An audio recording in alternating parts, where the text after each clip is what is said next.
નમસ્કાર, હું છું માર્ગી. આપની સાથે હેડલાઇન્સમાં જોઈએ કેટલાક મહત્વના સમાચાર. વડાપ્રધાન નરેન્દ્ર મોદી 13મી સપ્ટેમ્બરના રોજ મણિપુર અને મિઝોરમની મુલાકાત લેશે તેવા અહેવાલો છે. જો કે હજુ સુધી સત્તાવાર રીતે જાહેરાત નથી થઈ. મે 2023માં શરૂ થયેલી હિંસા બાદ પીએમ મોદીની મણિપુરની આ પ્રથમ મુલાકાત હશે. રાજ્યમાં ચાલી રહેલા રાષ્ટ્રપતિ શાસનને જોતા મુલાકાત અત્યંત મહત્વની ગણાય છે. સંભવિત વીવીઆઈપી મુલાકાતને લઈને વહીવટી તંત્રમાં સુરક્ષા વ્યવસ્થાની તૈયારીઓ પૂરજોશમાં ચાલી રહી છે.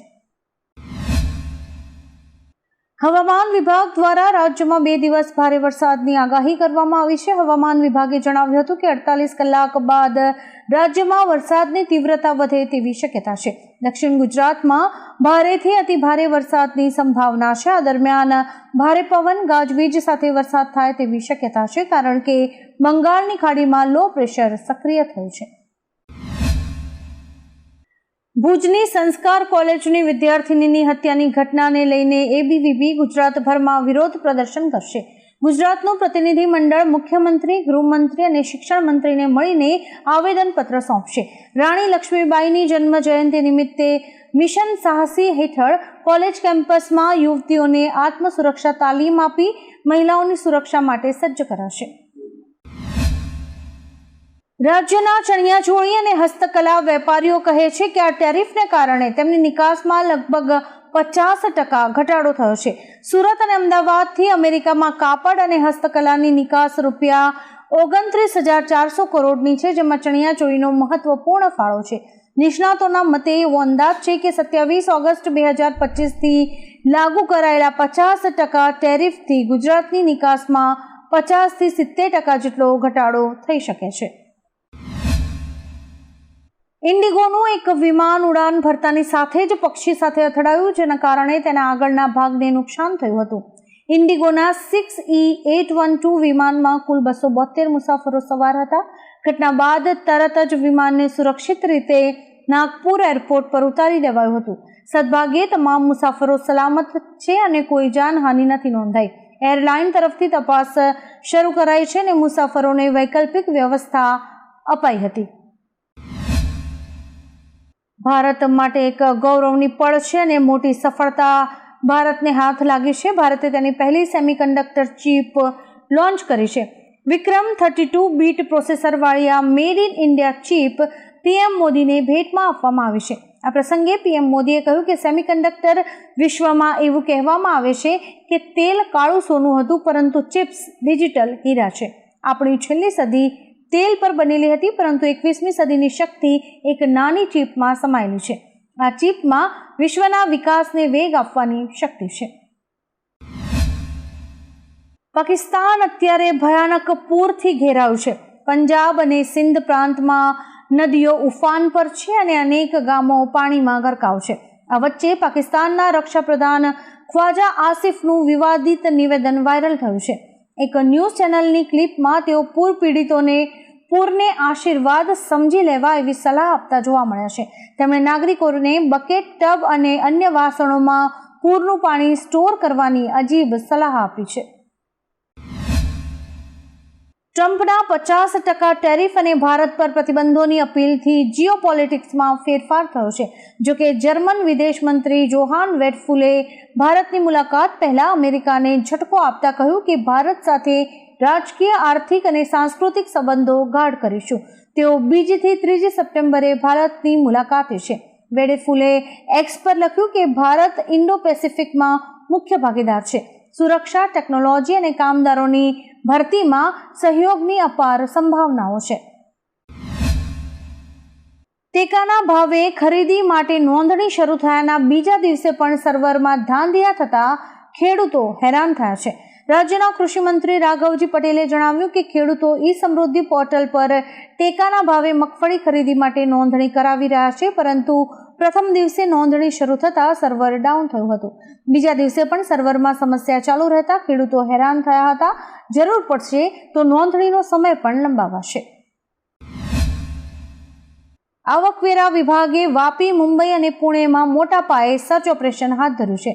વાપીમાં Gajanand paper mill, Shri Ajit pulp and paper mill અને એનઆર અગ્રવાલ પેપર મિલ સહિત 25થી વધુ સ્થળોએ તપાસ ચાલી રહી છે. સુરત વાપી વિંગની ટીમ્સ દ્વારા કાર્યવાહી થઈ રહી છે. મુંબઈ અને પુણેમાં 10થી 12 સ્થળો ઉપરાંત સ્ક્રેપ ડીલર્સના સ્થળોએ પણ તપાસ ચાલુ છે.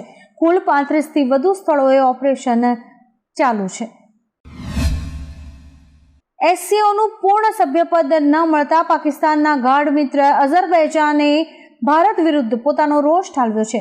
અઝરબૈજાનના રાષ્ટ્રપતિએ જણાવ્યું કે ઓપરેશન સિંદૂર દરમિયાન તેમણે પાકિસ્તાનને ખુલ્લો ટેકો આપ્યો હતો. આ કારણે ભારતે SCOમાં તેના સભ્યપદને મંજૂરી નથી આપી. SCOમાં કોઈ પણ નવા સભ્યને સમાવવા માટે તમામ દેશોની મંજૂરી જરૂરી છે. ભારતના વિરોધને કારણે અઝરબૈજાનને સભ્યપદ નથી મળ્યું. સુરતના અડાજણમાં PCB અને SOGની સંયુક્ત કાર્યવાહીમાં પ્રતિક શાહની ધરપકડ કરી નકલી વિઝા ફેક્ટરીનો પર્દાફાશ કરાયો છે.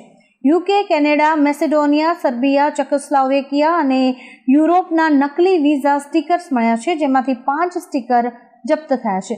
પ્રતિક દિલ્હી, ચંદીગઢ, પંજાબ, હરિયાણાના એજન્ટ્સને વિઝા વેચતો હતો. તેની સામે 2017થી અત્યાર સુધી 12 ગુના નોંધાયા છે. બોમ્બે હાઈકોર્ટના આદેશ પછી મુંબઈ પોલીસે મરાઠા અનામત આંદોલનના નેતા મનોજ જરંગે પાટીલને નોટિસ આપી છે. પોલીસે જણાવ્યું કે જરંગે પાટીલ અને તેમની કોર કમિટીએ આઝાદ મેદાનમાં પ્રદર્શન દરમિયાન નક્કી કરેલી શરતોનું ઉલ્લંઘન કર્યું છે. આ કારણે તેમને મેદાન ખાલી કરવા માટે કહેવાયું છે. મરાઠા અનામત મુદ્દે આંદોલન છેલ્લા કેટલાક દિવસોથી તેજ બન્યું છે અને કાયદો વ્યવસ્થા જાળવવા માટે પગલાં લેવાઈ રહ્યા છે.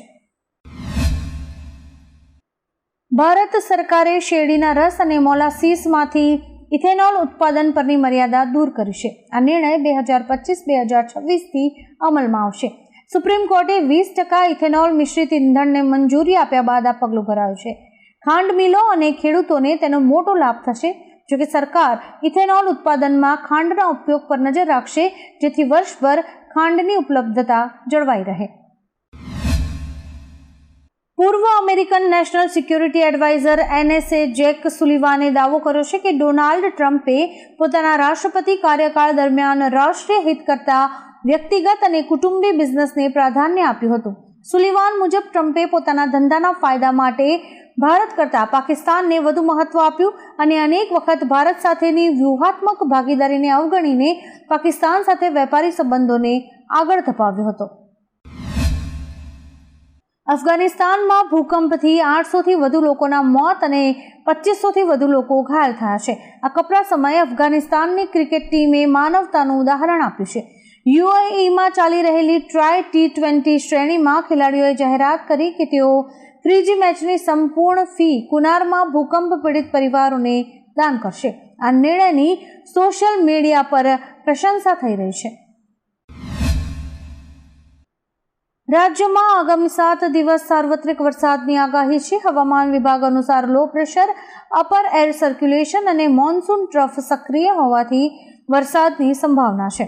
આજે નવસારી, વલસાડ, દમણ અને દાદરા નગર હવેલીમાં ભારે વરસાદ પડી શકે છે, જ્યારે કે અન્ય વિસ્તારોમાં છૂટાછવાયા વરસાદની શક્યતા છે. આવતીકાલે નર્મદા, તાપી, ડાંગ, નવસારી અને વલસાડમાં ભારે વરસાદની આગાહી કરાઈ છે. દિલ્હીમાં યમુના નદી ભયજનક સપાટીએ પહોંચી છે. નદીની સપાટી 205.33 મીટર નોંધાઈ છે. ભારે વરસાદ અને આસપાસના રાજ્યોમાંથી છોડાયેલા પાણીને કારણે ઘોડાપૂર જેવી સ્થિતિ બની છે. હાથીની કુંડ બેરેજ અને વઝીરાબાદમાંથી પાણી છોડાયા છે, જેના કારણે નીચાણવાળા વિસ્તારોમાં એલર્ટ જાહેર કરાયું છે. લોકોને સાવચેતી રાખવાની સૂચના અપાઈ છે. અમદાવાદના રામોલ રિંગ રોડ પર વાહન ચેકિંગ દરમિયાન પોલીસે મોટી કાર્યવાહી કરી છે. કારમાંથી 6 આરોપીઓને ઝડપી પિસ્તોલ અને 2 કારતૂસ કબજે કર્યા છે. પ્રાથમિક તપાસમાં જાણવા મળ્યું કે આરોપીઓ મુંબઈથી રાજસ્થાન હથિયાર લઈને જઈ રહ્યા હતા. પકડાયેલા આરોપીઓમાંથી એક મુંબઈનો અને બાકીના રાજસ્થાનના હોવાનું સામે આવ્યું છે. રામોલ પોલીસે ગુનો દાખલ કરીને વધુ તપાસ શરૂ કરી છે. પશ્ચિમ સુદાનના મરા પર્વત વિસ્તારમાં ભારે વરસાદ બાદ થયેલા ભૂસ્ખલનમાં 1000થી વધુ લોકોના મોત થયા છે અને ફક્ત એક જ વ્યક્તિ જીવિત બચ્યો છે. સુદાન લિબરેશન મૂવમેન્ટના નેતા અબ્દેલ વાહિદ નૂરે જણાવ્યું છે કે અસરગ્રસ્ત વિસ્તારોમાં તાત્કાલિક સહાય પહોંચાડવાની જરૂર છે. ઉલ્લેખનીય છે કે પશ્ચિમ આફ્રિકામાં રેકોર્ડ બ્રેક પૂરના કારણે લાખો લોકો પહેલેથી જ વિસ્થાપિત થયા છે. આવા જ કેટલાક રસપ્રદ સમાચારો નિહાળવા માટે અમારી યુટ્યુબ ચેનલને લાઇક, શેર અને સબસ્ક્રાઇબ કરો અને જોતા રહો હેડલાઇન્સ.